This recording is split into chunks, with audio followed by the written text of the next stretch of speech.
রাজ্যে নতুন করে শুরু হচ্ছে মৌজা ম্যাপ তৈরির কাজ।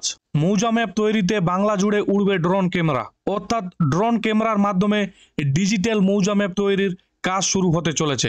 তো হ্যালো বন্ধুরা, আপনারা দেখছেন টেক বাংলা ইউটিউব চ্যানেল, আপনাদের সঙ্গে আমি ফিরোজ। তো আজকের এই ভিডিওতে আপনাদের জানাবো কবে থেকে শুরু হচ্ছে ডিজিটাল ম্যাপ তৈরির কাজ এবং কবে শেষ হবে, বিস্তারিত তথ্য জানাবো আজকের এই ভিডিওতে। তাই ভিডিওটি স্কিপ করবেন না, প্রথম থেকে শেষ অবধি দেখবেন। পাশাপাশি চ্যানেলে নতুন হলে চ্যানেলটিকে সাবস্ক্রাইব করে বেল আইকনটি ক্লিক করে রাখবেন পরবর্তীতে লেটেস্ট আপডেট বা নতুন ভিডিওর নোটিফিকেশন পেতে। তো আপনারা দেখতে পাচ্ছেন এখানে বলা হয়েছে মৌজা ম্যাপ তৈরিতে বাংলা জুড়ে উড়বে ড্রোন। সম্পূর্ণভাবে বিদায় নিতে চলেছে ব্রিটিশ আমলের লোহার শিকল ব্যবহার করে মৌজা ম্যাপ তৈরি করার পদ্ধতি। তার জায়গায় ড্রোন চিত্র ব্যবহার করে রাজ্যের নয়া মৌজা ম্যাপ তৈরির কাজ হবে পশ্চিমবঙ্গে। সেই লক্ষ্যে এ মাস থেকেই কলকাতা এবং সংলগ্ন জেলাগুলিতে ড্রোন উড়িয়ে সব এলাকার ছবি তোলার কাজ শুরু হবে। কাজটি হচ্ছে রাজ্য ভূমি ও ভূমি সংস্কার দপ্তরের অধীনে।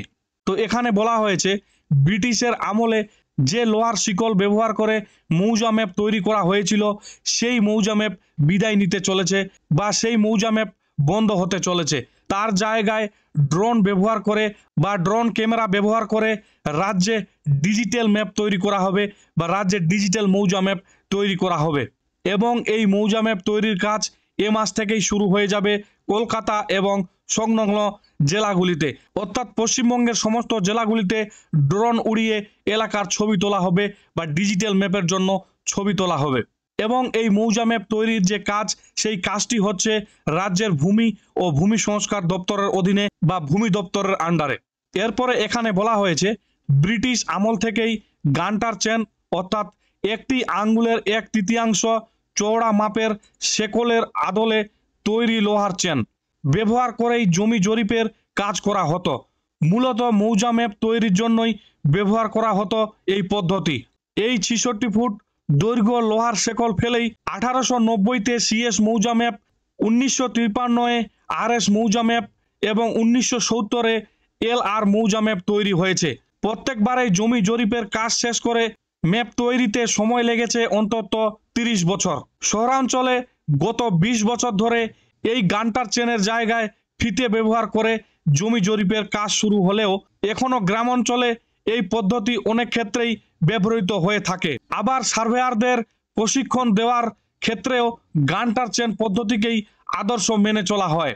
তো এখানে বলা হয়েছে, আপনারা হয়তো অনেকেই জানেন, মূলত মৌজা ম্যাপ তৈরির জন্য গান্টার চেন ব্যবহার করা হতো এবং কি জমি জরিপের ক্ষেত্রে এই গান্টার চেন অর্থাৎ লোহার 66 ফুট শেকল ফেলেই জমির জরিপ করা হতো বা জমির মাপ করা হতো এবং কি এখনো করা হয়।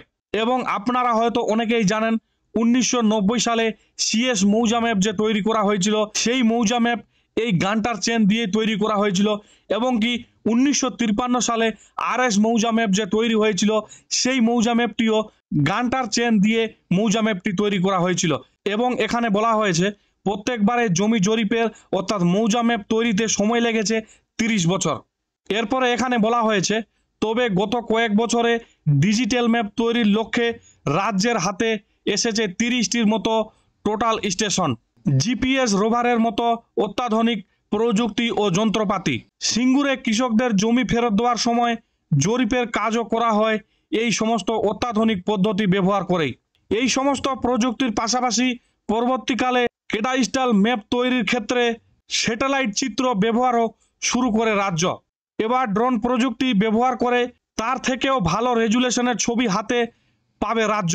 এই কাজের জন্য মন্ত্রিসভাও বেশ কিছু অনুমোদন দিয়েছে। এই কাজের সঙ্গে যুক্ত আরও কিছু ক্ষেত্রের ছাড়পত্র শীঘ্রই মিলতে চলেছে। ফলে দীর্ঘ 30 বছর পরে হতে চলা রাজ্যের নতুন মৌজা ম্যাপে থাকবে জিপিএস ম্যাপিং, জিও রেফারেন্সিং সহ প্রত্যেকটি প্লটের খুঁটিনাটি তথ্য। তো এখানে বলা হয়েছে গত কয়েক বছরে ডিজিটাল ম্যাপ তৈরি করার লক্ষ্যে বা ডিজিটাল ম্যাপ তৈরি করার জন্য রাজ্যের হাতে এসেছে 30টির মতো টোটাল স্টেশন এবং কি জিপিএস রোভারের মতো অত্যাধুনিক প্রযুক্তির যন্ত্রপাতি। এবং এখানে বলা হয়েছে সিঙ্গুরে কৃষকদের জমি ফেরত দেওয়ার সময় জমি জরিপে যে কাজ হয়েছিল, সেই কাজ হয়েছিল এই অত্যাধুনিক প্রযুক্তির যন্ত্রপাতি ব্যবহার করে। এরপরে এখানে বলা হয়েছে এসব দেখা যাবে মোবাইল অ্যাপেই, ফলে 1 ইঞ্চি জমির জন্য প্রতিবেশীর সঙ্গে অশান্তির সমাধান হবে এক ক্লিকেই। এমনকি শহরাঞ্চলে গজিয়ে ওঠা বহুতলের অনুমোদিত উচ্চতা এবং বাস্তবে তার উচ্চতা শেষমেশ কোথায় গিয়ে দাঁড়িয়েছে ড্রোন চিত্রের মাধ্যমে সহজে প্রকাশ আসবে তাও। ফলে ইংরেজ আমলের শিকল প্রথা এবার পাকাপাকিভাবেই বিদায় নিতে চলেছে, জানাচ্ছেন রাজ্যের পদস্থ কর্তারা। এক প্রশাসনিক কর্তা জানান, জানুয়ারি থেকেই ড্রোন উড়িয়ে ছবি তোলার কাজ শুরু হবে। ম্যাপের কাজ শেষ হতে সময় লাগবে 4 থেকে 5 বছর। তো এখানে বলা হয়েছে ড্রোন ক্যামেরার মাধ্যমে যে ডিজিটাল মৌজা ম্যাপ তৈরি করা হবে বা যে ডিজিটাল মৌজা ম্যাপ বানানো হবে, সমস্ত কিছু কিন্তু আপনারা মোবাইল অ্যাপেই পেয়ে যাবেন। বর্তমানে আপনারা যে বাংলার ভূমি অ্যাপে এবং বাংলার ভূমি পোর্টালে যে মৌজার ম্যাপ দেখতে পাচ্ছেন বা যে মৌজার ম্যাপ আপনারা ডাউনলোড করছেন, এমনটা না। একদম ডিজিটাল মৌজা ম্যাপ আপনারা মোবাইল অ্যাপে এবং কি বাংলার ভূমি ওয়েবসাইটেও পেয়ে যাবেন।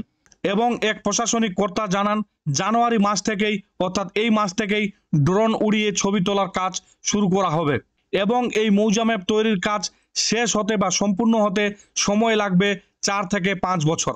তো বন্ধুরা, এই ভিডিওর মাধ্যমে এই আপডেটটি আপনাদের দেওয়ার ছিল। আশা করছি ভিডিওটি আপনাদের ভালো লেগেছে এবং ভিডিওটির মাধ্যমে যথেষ্ট তথ্য আপনাদের দিতে পেরেছি। যদি ভিডিওটি ভালো লেগে থাকে তাহলে ভিডিওটিতে অবশ্যই একটি লাইক দিবেন এবং যদি বুঝতে কোনো অসুবিধা হয় বা যদি কোনো জানার থাকে বা যদি কিছু জানতে চান তাহলে অবশ্যই কমেন্ট বক্সে জানাবেন। পাশাপাশি চ্যানেলে নতুন হলে চ্যানেলটিকে সাবস্ক্রাইব করে বেল আইকনটি ক্লিক করে রাখবেন পরবর্তীতে লেটেস্ট আপডেট বা নতুন ভিডিওর নোটিফিকেশন পেতে। তো আজকের মতো এখানে সমাপ্তি করলাম। দেখা হচ্ছে আগামীকাল আবার কোনো নতুন একটি ভিডিওতে।